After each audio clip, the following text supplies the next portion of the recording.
Hello and welcome to the Cardiac Cats YouTube channel. I'm your host, Jacob Shorba, and today we're going to be discussing Jacksonville's first big move of the offseason as they have parted ways with defensive coordinator Mike Caldwell. This comes only a few hours after Doug Pederson said he was going to begin roster evaluation, staff evaluation, all of these things, and it was quick. This was a process we expected to take over the next week, and it's still going to be ongoing. This is not over at this point, whether or not they fire someone again or if things stay the way they are currently. This is not a finished process. But this was a very quick move by Jacksonville to get rid of Mike Caldwell. And so we're going to break down the reasons for that, what's really on his shoulders, what's not, because I think that's an important line to find in this, because I quite frankly don't think this is all on him. I get the decision, and I'll even say I'd probably support it, depending on who we get, of course. But there's some other fault to be put around in this. And so to really talk about what went wrong with the Mike Caldwell hiring, this is a guy who came in without experience at defensive coordinator, and that's fine at times. Like, you can have people succeed because at some point you have to start a job. It's like telling people, well, you have to have experience to work here. Well, if no one ever hires you, you never have the experience, right? And so sometimes it makes more sense to go with a veteran guy. Sometimes it makes sense to go with a younger guy. This was, I think at the time, a good defensive coordinator candidate and a solid signing by Jacksonville. However, this season, especially later on, there were a lot of defensive struggles. And I think that you can put a lot of those on Mike Caldwell's shoulders, ultimately. It wasn't necessarily that this is all his fault. Like, it's his fault that we don't have enough depth of pass rushing. There's certain things that I would put on other people in the organization. But as far as what he could control, let's just take a look at some of this. As far as tackling, Jacksonville is the 8th worst team in the NFL per PFF in tackling. And I think this is worse than what this even shows, personally. And anyone who watched the games, watched this team attempt to actually bring down ball carriers, it was a nightmare. And most of the time, it took 5 guys just jumping on someone for him to finally go down. It's absurd. That just should not happen on defense. And that's been a problem in Jacksonville for, pretty much ever since I first started watching the team. It's tackling. And that's a problem, again, with Mike Caldwell on the defense. Now, another issue that we'll talk about was also the pass rush, where it's not about necessarily just Josh Allen and Trayvon Walker. Both those players individually had great performances over the season. Both of them did a ton for their stock to establish themselves as one of the best pass rusher duos in the NFL. Trayvon Walker has went from, and people will not acknowledge this in the media. I will say that really quick, but I think he's went from being talked about as this guy is going to be a bust to this guy's a really good football player. And he can be even more than that. That's the great part about it, is that his ceiling is so high as a player, and we see that progress. And he got to double-digit sacks, something that people said could never happen with him. So the narrative has to change around him. And of course, people are coming up with the excuses now and why he actually still sucks, which, whatever, it's going to happen. And then Josh Allen went from like a guy who should be really good, who's solid, to now, like, I think he's definitively in the top 5 conversation. And you can have a conversation with him with all these other big names, the Myles Garretts and the TJ Watts. Like, if he continues to play this way, he is in that conversation undoubtedly. Your problem is that outside of that, there were resources poured into this. Whether or not you think the resources were sufficient, there were draft picks that went into this defensive line. And ultimately, the impact from the rest of the defense was 12.5 sacks over the year. 12.5. That is bad. That is probably going to be bottom 5 bad, I would have to imagine, and maybe even worse than the league. That's also possible. if it weren't for teams like maybe Washington this season that gave up their duo. But even them, they might have done better. So Jacksonville's got a clear issue as far as coaching, but there's also a very clear issue as far as the roster building. Because while I say that they did pour some draft resources into that defensive line, you can't rely on your fourth round picks to go out there and have tons of production in the pass rush. At some point, when you knew that they didn't have the group in there to have that ultimate success you want, you have to go make a move. And there were plenty of opportunities talking about pass rush to go make a move. Danielle Hunter, before the season, for example, I think they could have got him for a much cheaper price than what he would have gone for at the trade deadline. Could have gone before he broke out as a pass rusher this year. Not that he wasn't known as one before, but he had probably his best year as far as sack totals.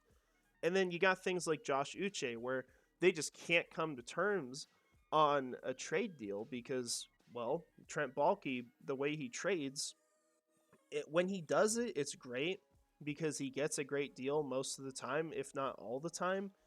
But when he doesn't, that's the problem, because he wants to be in a situation where he cannot lose a trade. And that prevents you from making a lot of moves that have a little more risk, but are very rewarding to your team. So you're very limited on how much you can do. And then you look at the things that didn't really cost them anything. You know, why would you not go out and claim some of these guys who are available? Why would you not sign Jadeveon Clowney, or maybe go after a Teair Tart? Maybe they put in a claim on him, I guess, because Houston was higher on the waiver order, but we have no proof of that. There's nothing to show that they were interested because the whole year they had no interest. Why not Justin Houston? That was the perfect kind of addition. You had the chance at the start of the season, and you even had a chance at the end when it wasn't going to cost you a single thing. And they just didn't make moves. You look at the depth at cornerback. The second you had an injury, you were all of a sudden starting one very good player in Darius Williams, and you have to put Trey Herndon in the slot still. You can't move him out, and you have Monteric Brown outside. It's not that I hate Monteric Brown or anything, but he's a second-year guy that I think you had riding the practice squad last year. I mean, at least he was bottom of the roster, inactive. You cannot have that as your primary backup unless you are like absolutely convinced that's going to be something that works out great. And you can't be. There was nothing to show that before. And he had that great game against the Saints. That's awesome. But it's not proper roster building. You're not planning for these things. You look at what the Texans did this year. When players were available, they knew they had to improve, and they made moves consistently. They did not stop. They did not say, hey, we're good where we are. They made moves. Jacksonville didn't do that. So there is a large part of this on the roster building of this team. And so I think when you look at the defense, it has to be shared blame. And ultimately, you know, you talk about how much each person has done. As much as people don't like Trent Baalke, I think you can make more of an argument for some positives there than you can with Mike Caldwell, because Mike Caldwell just hasn't been here as long, and Trent Baalke has at least had the really great free agency from 2022. Now, do I think he should be retained? No, I don't. But this is a start. This is a move that you can work off of, and you have to hope ultimately, whether or not it happens, that either there are changes as far as the rest of this team, probably in the front office with the general manager, or on the offensive side with Press Taylor. Because you can make just as many accusations with Press Taylor as you can with Mike Caldwell. That is absolutely the case, if not more accusations, which 95% of people watching would probably say. So you have to hope that they make a move, or that at least the people here can acknowledge what the issues were, confront them, and change their approach in the future. Like, if I'm Trent Baalke, I'm never sitting on my hands again. It's not happening. It doesn't mean you have to trade your next 3 first-rounders, but you can't do that. You threw away a season because of it. And so if he stays, he needs to learn that lesson. He needs to learn that they need to build depth, because you set up your coach for failure, and he also didn't do very good. So you have a disaster on defense. And same on offense. Press Taylor. I think there's a lot he needs to learn about how to call an offense. Maybe you don't run the negative 10-yard jet sweeps every other play or throw a screen pass every other play. Like, you have to extend the field. You have to make the defense be guessing constantly. And this was a team that didn't even attempt to do that most of the year. So we have to hope for something to change there. I do not think there will be more firings. I think this is probably where it'll sit. They'll evaluate. There will be some hard conversations, and that is where this will ultimately all finish. But we'll see what happens. I would give it a week. That's probably your best case scenario as far as how long we can realistically consider they're evaluating these things. Now, as far as candidates, I know people threw out Wink Martindale yesterday.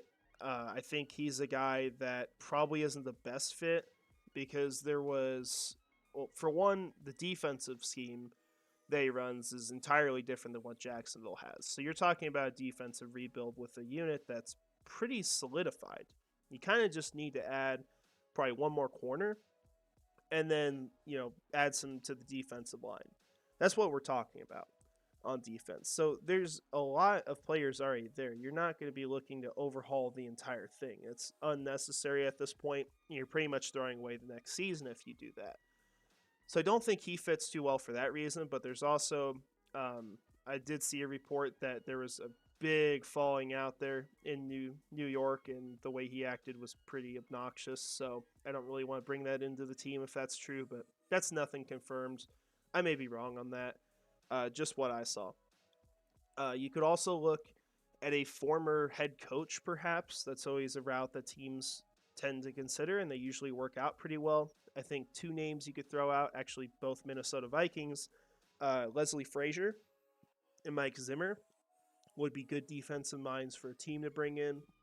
So I would consider those guys. The one that I think would probably be the best choice for Jacksonville is Ejiro Evero. Evero, he was the defensive coordinator for the Broncos. I believe he was also the interim head coach at one point for them. Might be incorrect on that, but I'm pretty sure I am spot on with that one. But he did a really good job, point is, as far as running a defense. This is a guy who runs a very similar scheme. It's a base 3-4 defense.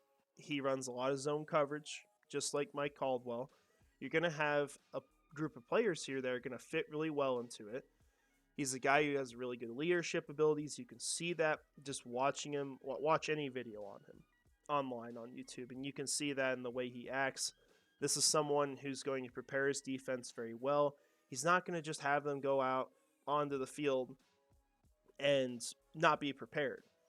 And he's a communicator. That's the final thing. That is something that the players started to mention at the end of the season. The communication was off. They just didn't know what was going on. And you cannot find success no matter how good your players are if you can't communicate. So I think he would be a really good candidate. And one extra little thing with it, I think that would be nice, is that if this team did find success next year and have a really good season, have a really good defense, that's a guy that could end up becoming a head coach, could end up netting you a compensatory draft pick. He's that kind of candidate right now, to where he was almost considered for head coach interviews, I think, last offseason. And this year, he won't, just because he was on Carolina, and he was pretty screwed on Carolina. There wasn't much he could do there. But he's still a guy that's respected despite that. I think that has to say a lot about who he is. So that's what I would hope for. There's surely a lot of other options that they could go with. I'm sure they'll have some good choices. We just gotta hope that they make a good move and don't do something stupid like bring in Bill O'Brien. I don't think that'll happen though. But we'll see. We could always be wrong. So that's all I've got for you guys. I hope you enjoy your Tuesday. We'll have more content out here soon, quite a bit, especially now that the season's over. Just talking about the future and hopefully be able to organize our thoughts a little bit as we kind of see the whole picture. So that's all I've got. Hope you have a great rest of your day. And finally, go Jags.